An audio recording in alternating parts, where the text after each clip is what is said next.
আসসালামু আলাইকুম রহমতুল্লাহি ওয়া বারাকাতুহু। প্রিয় বন্ধুরা, কেমন আছেন সবাই? আশা করছি আপনারা সবাই ভালো আছেন। আমার এই চ্যানেলে 103তম পর্ব আপনাদের সবাইকে স্বাগত জানাচ্ছি।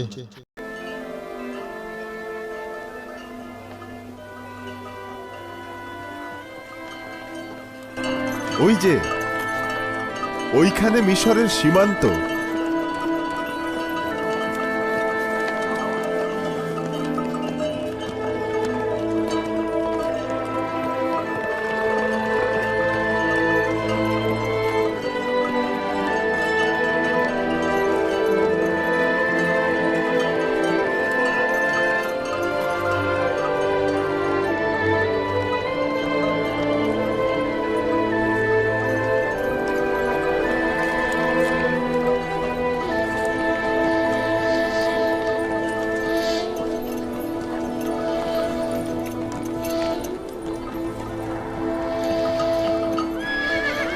দাঁড়াও, দাঁড়াও! তোমরা কারা? কোথা থেকে এসেছো? কোথায় যেতে চাও? আমার পিতা ইয়াকুব ইবনে ইসহাক ইবনে ইব্রাহিম, আমরা তার পুত্র ও নাতিগণ। আমরা কানানের অধিবাসী। আমরা আজই যে মিশরের দিদারেতে বসে যাচ্ছি। আচ্ছা, তোমাদের কাফেলারা কি গম কিনতে তেবসে যাচ্ছে? না, আমরা আজই যে মিশরের আত্মীয় স্বজন, আমরা তার দিদারে যাচ্ছি। তিনি মহান ইউজারসিফের পিতা।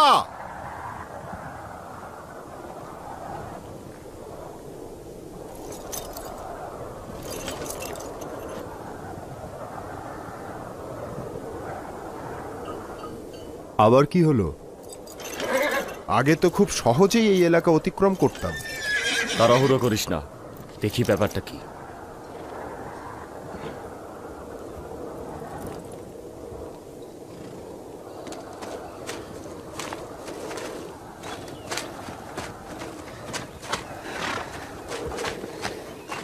সালাম, আপনারা কি আজিজে মিশরের আত্মীয় স্বজন?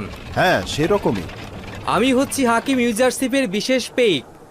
আমি হচ্ছি ইউসুফের পিতা, আর এরা হচ্ছে সবাই ইউসুফের ভাই ও আত্মীয় স্বজন। আমাকে আদেশ দেওয়া হয়েছে যে আপনাদের দেখা মাত্রই যত দ্রুত সম্ভব ওনাকে খবর দেওয়ার জন্য। যাই, আবার দেখা হবে। খোদা হাফেজ। খোদা হাফেজ। আমার ইউসুফকে বলবে। আচ্ছা। আমার ইউসুফের শহর কি আরো অনেক দূর? তেবস সেখান থেকে 6 দিনের পথ। আমরা তার সঙ্গে তেবসে মোলাকাত করব। তাহলে তো 6 দিন পরে ইউসুফকে দেখতে পাবো। না বাজান, পেইকের জন্য 6 দিনের পথ। আমরা ধীরে ধীরে যাচ্ছি, তাই দেরিতে পৌঁছবো। চলো, রওনা হও।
কি খবর? কি চাও? আমি সিরিয়ার সীমান্ত থেকে এসেছি। জনাব ইউজারশিপের জন্য গুরুত্বপূর্ণ খবর নিয়ে এসেছি। আমার সঙ্গে এসো।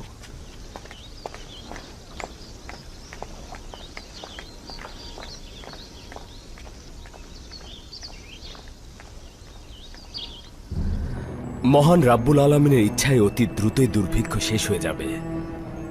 বৃষ্টি বর্ষিত হবে এবং আরাম ও অফুরন্ত নিয়ামতের সূচনা হবে। সিরিয়া সীমান্ত থেকে আসা পেইক প্রবেশের অনুমতি চাইছে।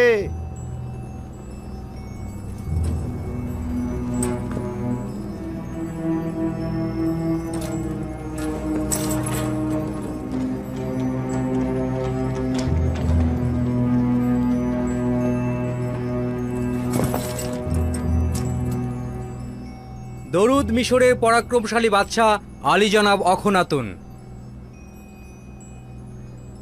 আজিজে মিশর জনাব ইউজারশিপের উপস্থিতিতে আরজ করছি যে আপনার পিতা ও ভাইয়েরা 6 দিন পূর্বে সকল আত্মীয় স্বজন নিয়ে মিশরের প্রবেশ করেছে এবং তেবসের দিকে যাত্রা শুরু করেছে। আমার জন্য বড় ধরনের হাদিয়া এটি। কতদিন পরে এখানে পৌঁছবে? নিঃসন্দেহে পায়ে হেঁটে এত মালামাল নিয়ে তারা খুব দ্রুত পৌঁছতে পারবে না। তাদের পৌঁছতে আরো 3 দিন লেগে যাবে। শুক্রিয়া, বড় বেশি আনন্দের খবর ছিল। আমাকে খুশি করেছ। তুমি এখন যেতে পারো। জি জনাব। জনাব ইউজারশিপকে অভিনন্দন জানানো উচিত। 30 বছরেরও অধিক সময়ের পর পিতা ও আত্মীয়দের সঙ্গে মুলাকাত করবে। খুব আনন্দ লাগছে। শুক্রিয়া। এই করুণা ও দয়ার জন্য খোদা তাআলার নিকট শুকরানা গুজার করছি। আমরাও খোদার নবীকে অভিনন্দন জানাচ্ছি। আপনার খুশিতে আমরাও খুশি। আশা করছি ইয়াকুব নবীর পবিত্র চরণধুলিতে মিশর ধন্য হবে ও দুর্ভিক্ষের অবসান ঘটবে। যদি অনুমতি প্রদান করেন তাহলে আমি আব্বাজানকে স্বাগত জানাতে যাব।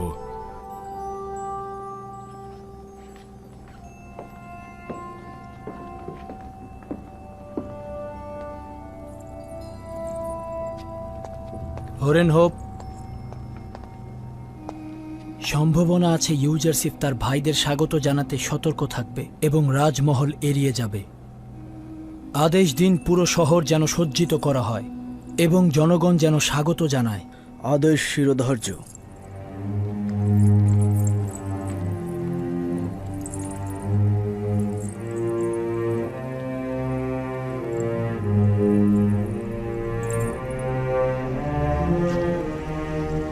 শোনো,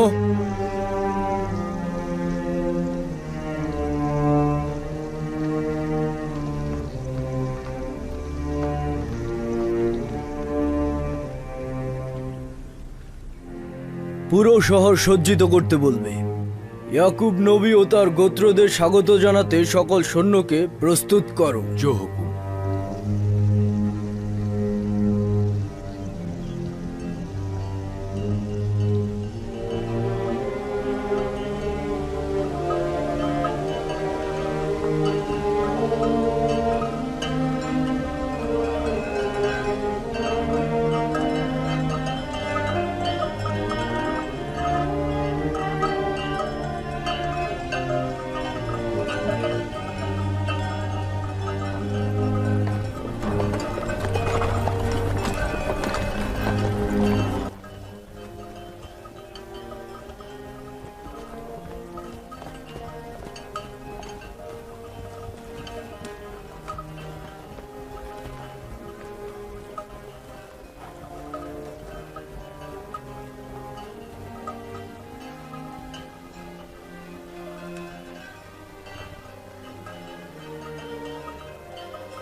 ইয়াকুব নবী আর তার পরিবারবর্গ তেবসে আসছেন। মহান ইউজারশিপের পিতা ও তার আত্মীয় স্বজন আমাদের শহরে আসছেন। স্বাগত জানাতে যাওয়া উচিত।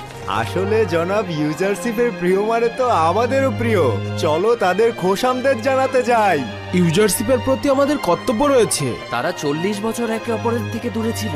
তার মানে 40 বছর জনাব ইউজারশিপ তার পিতার সাথে মোলাকাত করেননি? হ্যাঁ তাই। আমিও তাই শুনেছি। চলো এখন যাই। চলো যাই, চলো। জানাতে যাই। সবাইকে খবর দাও, অবশ্যই তাদের আমরা স্বাগত জানাতে যাব। মিশরের জনগণ ইউজারশিপের কষ্ট আর পরিশ্রমের মূল্য বোঝে, তাই আমাদের যাওয়া উচিত। চলো যাই।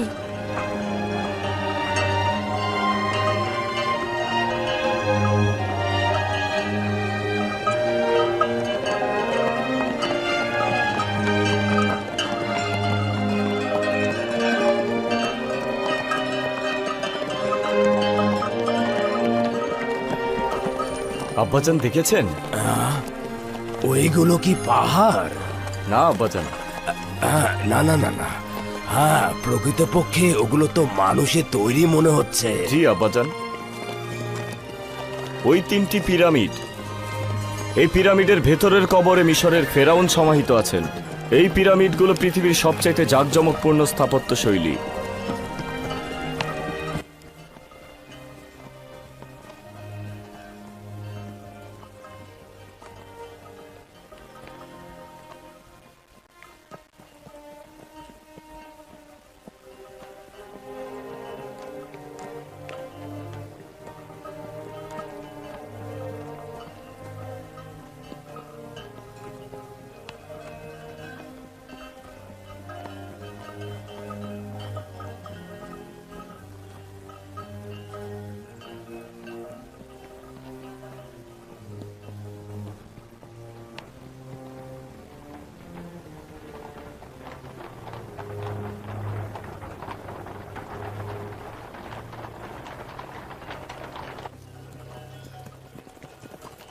এটি ইউসুফের শহর নয়? কেন নয় আব্বাজান, এটি তেবস শহর। ধুলো উড়িয়ে যিনি আসছেন তিনি আমাদেরকে অভ্যর্থনা জানাতে আসছেন আব্বাজান।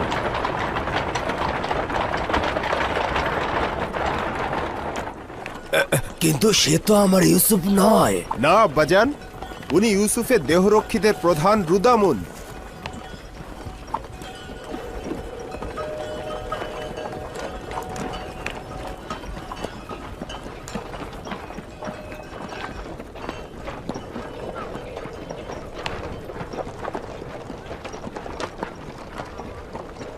দাঁড়াও!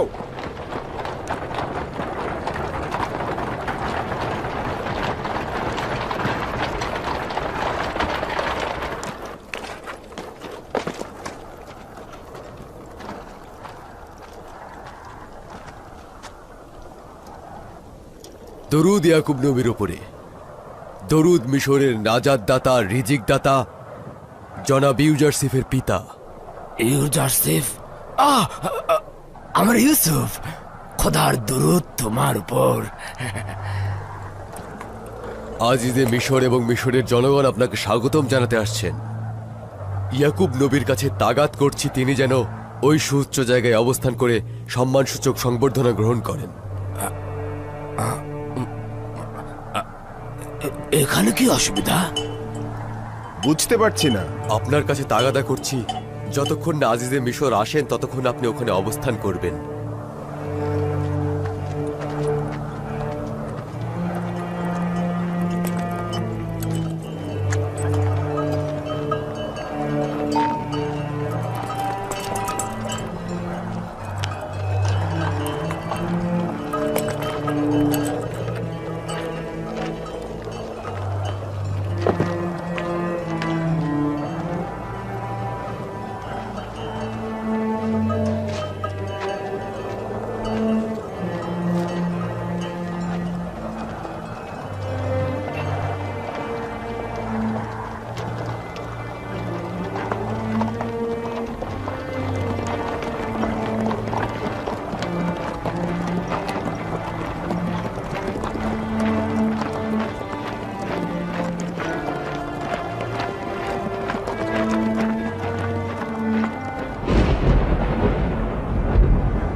বছরের পর বছর মিশরের আকাশে কোনো মেঘের দেখা নেই।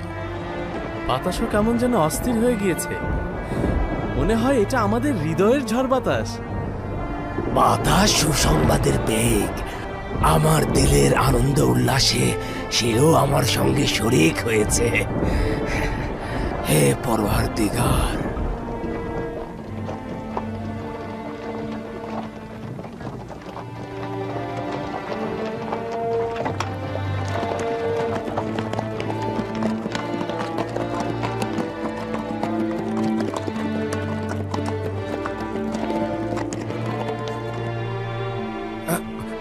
আচ্ছা ওই টমটম গাড়িতে যে আসছে সে কি আমার ইউসুফ নয়? না আব্বাজান, তাদের মধ্যে কেউই ইউসুফ নন।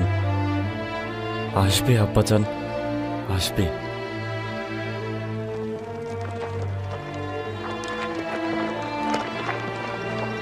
এই তোমরা সবাই একপাশে সরে দাঁড়াও, সরে দাঁড়াও।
এখান থেকে বেশি দূরে নয় আলী জনাব।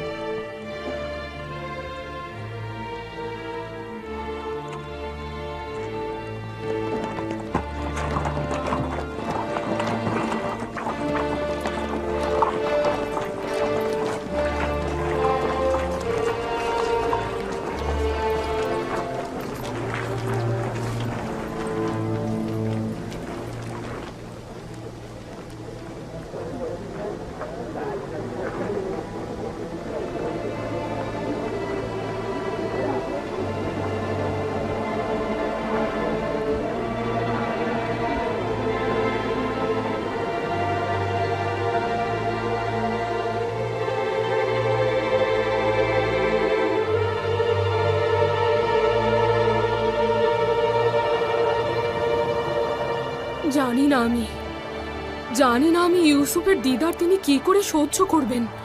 দেখতে পাচ্ছ তার হাত কিভাবে কাঁপছে। আপনার তো তার থেকেও খারাপ অবস্থা আম্মা জান। চিন্তা করবেন না, যদি খোদা চায় তো কিছুই ঘটবে না আম্মা জান। একটু ধৈর্য ধরুন আম্মা জান। কলব শান্ত হও। কেন সিনার মধ্যে এত ছটফট করছিস? আজ তো শান্তির সঙ্গে মোলাকাত করার কথা, কেন এত অস্থির হচ্ছিস?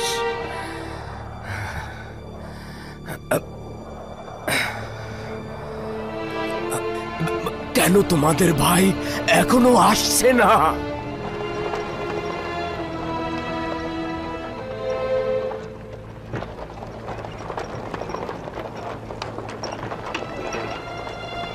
দেখছিস সামুন কি মর্যাদা সহকারে আসছে। বাল্যকাল থেকে আমাদের উপরে শ্রেষ্ঠত্বের সন্ধানে ছিল, সেটাও জুটে গেছে।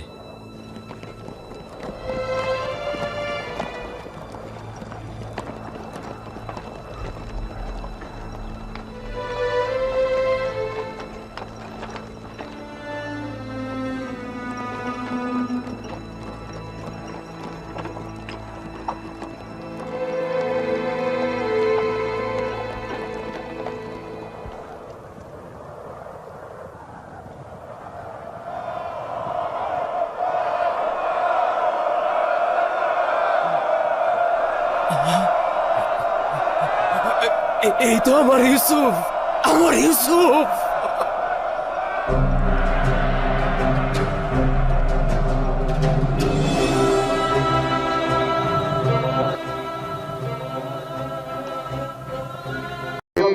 ভাইয়ের আমার, বন্ধুর আমার, এরপরে রাসূল সাল্লাল্লাহু আলাইহি ওয়াসাল্লাম বলেছেন কিয়ামতের ছোট্ট আলামতের 6 নম্বর পয়েন্ট হচ্ছে, হুজুর বলেছেন সুদ ও হারামের ছড়াছড়ি হবে। সমাজের মধ্যে মানুষ সুদকে সুদ মনে করবে না, সুদের ছড়াছড়ি চলবে। সুদের কমপক্ষে 72টি স্তর আছে। এই স্তরের মধ্যে সর্বনিম্ন স্তর যে ব্যক্তি 4 আনা পরিমাণে সুদ খেলো, সে ব্যক্তি যেন তার নিজের মায়ের সাথে জিনা করলো। কোন ব্যক্তি যদি তার নিজের মায়ের সাথে জিনায় লিপ্ত হয়, তাহলে ওই ব্যক্তির কি ঈমান থাকার কথা? ওই ব্যক্তি কি জান্নাতি হওয়ার কথা? কথা বলো। এই জন্য আটা খেয়ে থাকবো, বাগানের লতা পাতা সিদ্ধ করে খাবো, তবুও হারামের সাথে জড়িত হব না, সুদের সাথে জড়িত হব না। এই প্রতিজ্ঞা আমাদের করা উচিত যদি আমরা পরকালে বিশ্বাসী হই। কথা বলুন ঠিক কিনা? সম্মানিত ভাইয়েরা, আমরা কম খান, তার মধ্যে বরকত পাবেন, দেহের মধ্যে শান্তি পাবেন, বড় রোগ থেকে মুক্তি পাবেন। আর হারাম খাবেন, এমন এমন রোগ আল্লাহ শেষ বেলায় দিয়ে দিবে যেটা রক্ষা করা কোথাও, যেটা রক্ষা পাওয়া কোন জায়গা খুঁজে পাওয়া যাবে না। কথা বলুন ঠিক কিনা? গতকালকে আমার এক বন্ধুর কাছ থেকে শুনছিলাম, তিনি আপনার হচ্ছে ভারতের, আপনার হচ্ছে ওই যে ভ্যালোর না কি বলে, ভ্যালোরে গিয়েছিলেন। ভ্যালোরে যাওয়ার পরে এক বন্ধুর সাথে দেখা, বলছে ভাই তুমি এখানে কতদিন এসেছো? বলছে এখানে এসেছি প্রায় 13 মাস। কেন এসেছো? পায়ের তলায় একটা কাটা ফুটেছিল। বাংলাদেশের ডাক্তাররা বলেছে কিছু হয়নি, কোনো সমস্যা হয়নি। এখানে এসেছি, আসার পরে এখানে এই 13 মাস ট্রিটমেন্ট হচ্ছে, 1 কোটি প্রায় 33 লক্ষ টাকা খরচ হয়ে গেছে, এখন আমি সুস্থ হয়নি। বাদ বাকি পরিস্থিতি কি হবে কিছুই জানি না। তখন যে ব্যক্তির সাথে সাক্ষাৎ হয়েছে উনি বলতেছেন যে ওনার ম্যাক্সিমাম যে উপার্জনের সম্পদটা ছিল, ম্যাক্সিমাম সব ছিল সুদের এবং ঘুষের, হারাম টাকা ছিল তার জীবনের উপার্জিত সম্পদ। দেখেন আল্লাহ পাক রব্বুল আলামিন এই জন্য যারা হারামের সাথে সম্পৃক্ত থাকে, আজ হোক কাল হোক, শেষ বয়সে হলেও, শেষ বয়সে না হলে তার স্ত্রী, না হলে তার সন্তান, না হলে তার নাতি, না হলে তার পুতি, কারো না কারো পথ দিয়ে এই শাস্তি যাবেই যাবে, এই শাস্তি দিতেই হবে। সুতরাং আমরা আটা রুটি খাবো, আলু ভর্তার ভাত খাবো, আলু ভর্তা দিয়ে আমরা ডাউল ভাত খাবো, তবু হারামের সাথে সম্পৃক্ত হব না। এটাই হবে, এটাই মুমিনের লক্ষণ হওয়া উচিত। কথা বলেন ঠিক কিনা? রাসূল সাল্লাল্লাহু আলাইহি ওয়াসাল্লাম বলেছেন সুদের ছড়াছড়ি হবে। সেই জামানায় আমরা চলতেছি, সুদ নিয়ে আমরা চিন্তাই করি না, ভাবি। গতকালকে আজকে একজন ব্যক্তি আমাকে বলছিল, মনে হয় যে কোরআনের কত পাওয়ার। একজন ক্যান্সারের রোগী, মানে প্রত্যক্ষদর্শী তিনি বলছেন একজন ক্যান্সার রোগী, ডাক্তাররা বলেছে আমাদের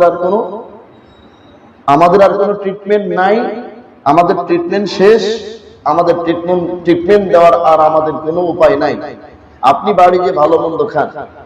ওই ব্যক্তি বাড়িতে এসেছে, বাড়িতে এসে চিন্তা ভাবনা করতেছে আমি তো বাঁচবই না, মরেই যাব।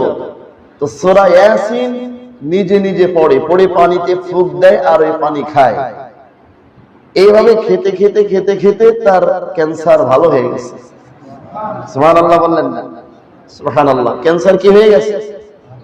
ভালো হয়ে গেছে। পরবর্তীতে বন্ধুদের সাথে দেখা হলে, ডাক্তারদের সাথে সাক্ষাৎ হলে বলল, কিভাবে তোমার ক্যান্সারটা ভালো হয়েছে? তো বলছে, আমি নিশ্চিত তো মারাই যাবো। তো আমি নিজে নিজে মনের মধ্যে কেমন হলো যে আমি কোরআন পড়ে পড়ে আমি পানিতে ফুঁক দিয়ে আমি পানিটা খেয়ে দিই। এভাবে আমি খেতে খেতে দেখলাম আমার ক্যান্সারটা ভালো হয়ে গেছে। তখন ওই ডাক্তাররা পানি পরীক্ষা করেছে, পানিতে অ্যাসিড, সূরা ইয়াসিন পড়ে ফুঁক দেওয়ার আগে পরীক্ষা করেছে যে এর মধ্যে কোনো জীবাণু কোনো কিছু আছে কিনা।